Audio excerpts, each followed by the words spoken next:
नमस्कार, मैं अंजलि मिश्रा। स्वागत है आपका हमारे चैनल में।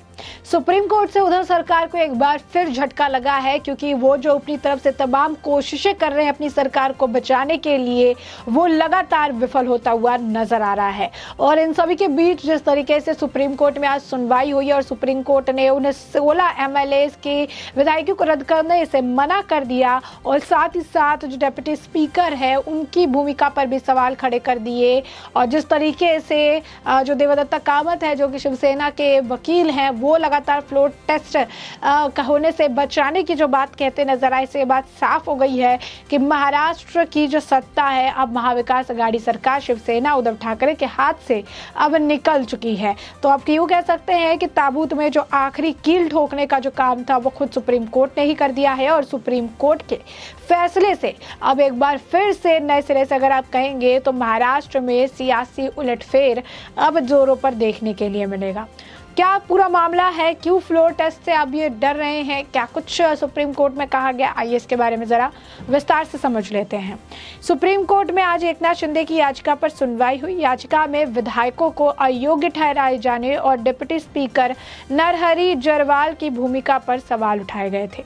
अदालत ने शिंदे गुट, महाराष्ट्र सरकार और शिवसेना की दलीलें सुनी, जिसके बाद कोर्ट ने विधायकों को अयोग्य ठहराने वाले डिप्टी स्पीकर के नोटिस पर जवाब देने के लिए 11 जुलाई तक का समय दे दिया।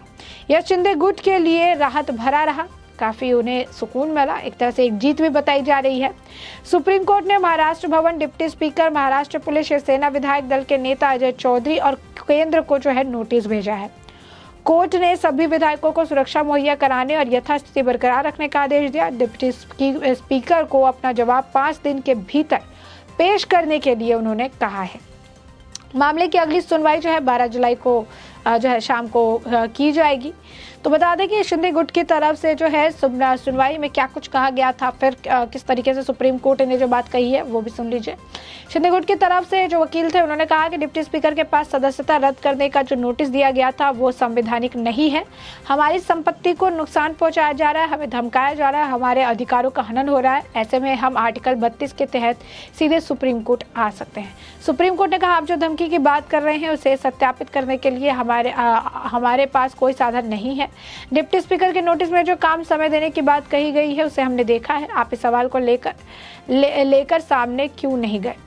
शिंदे गुट ने कहा कि 2019 में शिंदे के सर्वसम्मति पार्टी का नेता नियुक्त किया गया, लेकिन 2022 में संज्ञान लेते हुए एक नया व्हीप जारी किया जाता है। शिंदे के खिलाफ ये कहा गया कि उनके स्वेच्छा से पार्टी की सदस्यता छोड़िए। सबसे जरूरी मुद्दा ये है कि स्पीकर या डिप्टी स्पीकर तब तक कुर्सी पर नहीं बैठ सकते जब तक उनकी खुद की स्थिति स्पष्ट नहीं होती है।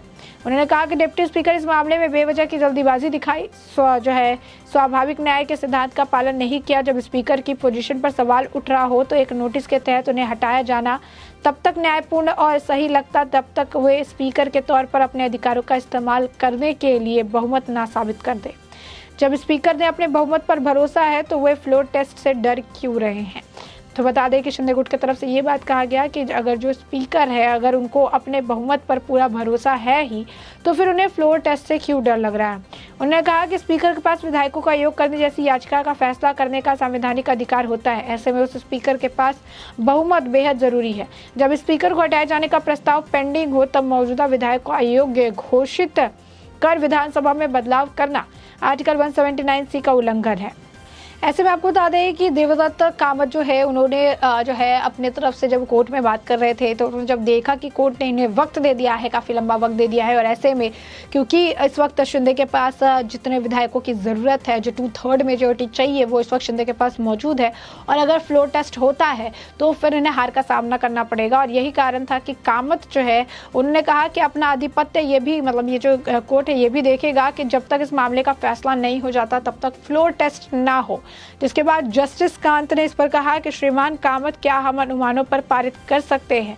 इसके बाद फिर कामत ने कहा, अगर यथास्थिति को बदलने का कोई प्रयास किया गया तो हमें आधिपत्य के वापस आने की स्वतंत्रता दी जाए। जिसके बाद जस्टिस कांत ने कहा कि आपने हमारी स्वतंत्रता की आवश्यकता है, आइए हम सभी जो है स्थापित नहीं की गई आशंकाओं के आधार पर कोई जटिलता पैदा ना करे। तो ये उनकी तरफ से साफ कहा गया था। अब आपको बता दें कि लगातार जो है फ्लोर टेस्ट को लेकर बड़ी बातें कहने वाले आज फ्लोर टेस्ट से डल रहे हैं। संजय राउत ने कहा था कि लड़ाई कानूनी हो चाहे सड़क पर हो, हम जीतेंगे, हम फ्लोर टेस्ट से से नहीं डरते हैं, फ्लोर टेस्ट भी होगा तो हम जीतेंगे, हम 20-25 विधायकों के साथ हमारा कॉन्टैक्ट बना हुआ है, हमारी बात होती रहती है।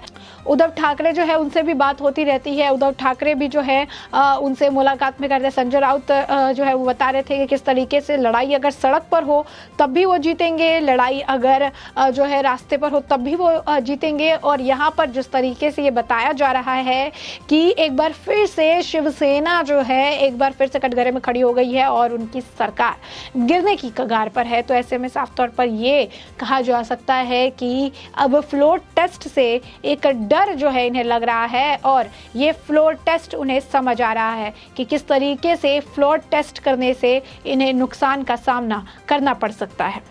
साथ ही सुप्रीम कोर्ट ने जो है अब जो सरकार है उधर सरकार को ही 39 जो विधायक है, जो एमएलए है, उनकी फैमिली को सिक्योरिटी देने का काम सौंप दिया है। सुप्रीम कोर्ट ने ठाकरे सरकार को कहा है कि एमएलए के लिए भी जल्द से जल्द सिक्योरिटी जो है वो प्रोवाइड की जाए। अब महाराष्ट्र सरकार के जो लॉयर है वो कोर्ट जाना चाहते हैं, उन्होंने कहा कि महाराष्ट्र सरकार के जो लॉयर है वो कोर्ट में उन्होंने कहा कि कोई फ्लोर टेस्ट नहीं होना चाहिए जब तक कि उसकी पूरी सुनवाई ना हो जाए। कोर्ट ने कहा कि अगर ऐसा उन्हें लगता है तो वो पिटीशन फाइल कर सकते हैं कि अगर ऐसा कुछ होता है तो, लेकिन इससे लेकर हम कोई ऑर्डर नहीं देंगे। तो कोई ऑर्डर देने से उन्होंने इनकार कर दिया। अब गवर्नर जो है इस पूरे मामले में, यानी जो राज्यपाल है जिनकी तबीयत थोड़ी ठीक नहीं थी, नासाज थी कोरोना की वजह से, वो अब जो है बाहर आ चुके हैं। तो अब गवर्नर के हाथ में सब कुछ है। इस वक्त जो है गवर्नर जो है वही बॉस है और उन्हें जो है जिस तरीके से कई सारे कटु शब्दों का इस्तेमाल उनके खिलाफ किया गया है, तो अब गवर्नर के हाथ में सब कुछ होने की वजह से अब सभी की निगाहें गवर्नर के फैसले पर टिकी हुई है कि आखिर गवर्नर क्या कुछ फैसला, क्योंकि अगर फ्लोर टेस्ट होता है तो जो 2/3 मेजोरिटी है, जो जादुई आंकड़ा है,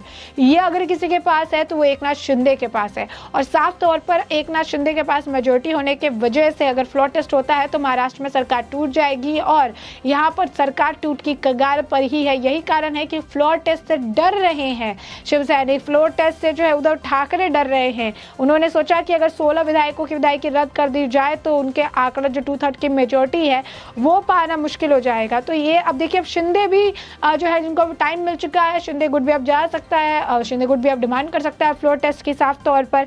तो राज्यपाल के हाथों में सब कुछ है। अब अगर फ्लोर टेस्ट होता है 2/3 मेजोरिटी शिंदे के पास है और सरकार गिराना सबसे आसान होगा क्योंकि उनके पास मेजोरिटी है और राज्यपाल के हाथ में फैसला है। इस वक्त राज्यपाल ही बॉस है। तो सुप्रीम कोर्ट के फैसले के बाद अब महाराष्ट्र में उद्धव सरकार की जो है उल्टी गिनती शुरू हो चुकी है। अब उनको जो है बड़ा झटका लगा है। शिंदे गुट भी अब जो है फ्लोर टेस्ट के लिए फाइल कर सकता है। अब साफ तौर पर ये पूरा मामला है, ये अब थोड़ा सा जो है अब शिंदे की तरफ झुकता नजर आ रहा है। जिस तरीके से कोर्ट द्वारा फैसला लिया गया उससे भी शिंदे को फायदा हो रहा है, राहत मिल गई है। और जिन्हें एक सिक्योरिटी का जो मामला बार बार महाराष्ट्र में उठ रहा था, अब उस मामले पर भी जो है सुप्रीम कोर्ट सख्त हो चुकी है। उन्होंने कहा है कि जो कार्यकर्ता भी अब जो है नियमों का पालन नहीं करेंगे उनके खिलाफ तो सख्त जो है कार्रवाई की जाएगी। तो लगातार जो है सुप्रीम कोर्ट की तरफ से साफ कर दिया गया है। लेकिन सुप्रीम कोर्ट ने जिस तरीके से इतना जो वक्त दे दिया है, जो उन्होंने कह दिया है कि इनके पास काफ़ी जो है लंबा एक समय उनकी तरफ से दे दिया गया है, 12 जुलाई तक का उन्हें वक्त दिया गया है। और साथ ही साथ डिप्टी स्पीकर ने जिस तरीके से जो मेल भेजा गया उसे भी गलत ठहराया गया क्योंकि डिप्टी स्पीकर के खिलाफ खुद ही जो है नो कॉन्फिडेंस जो है डाला गया है। तो ऐसे में अगर डिप्टी स्पीकर की जो चेयर है अगर वही कॉन्फिडेंस के अंदर नहीं है, वही उन्हीं के ऊपर भरोसा नहीं है, तो डिप्टी स्पीकर इस तरीके की कोई भी नोटिस जो है पारित नहीं कर सकते और ना ही ये अयोग्य ठहराने को लेकर कुछ भी जो है कदम उठा सकते हैं। क्योंकि अगर उन्हें इतना ही भरोसा है कि उनमें जो है वो उनके पास बहुमत है तो उन्हें फ्लोर टेस्ट से नहीं डरना चाहिए, जैसा कि शिंदे ग्रुप की तरफ से कहा जा रहा है। तो ऐसे में हमने ये पूरा मामला आपको बड़े विस्तार से बता दिया है और अब इस पूरे मुद्दे पर आपकी भी जो राय हो हमें कमेंट सेक्शन में कमेंट करके ज़रूर साझा करें। धन्यवाद।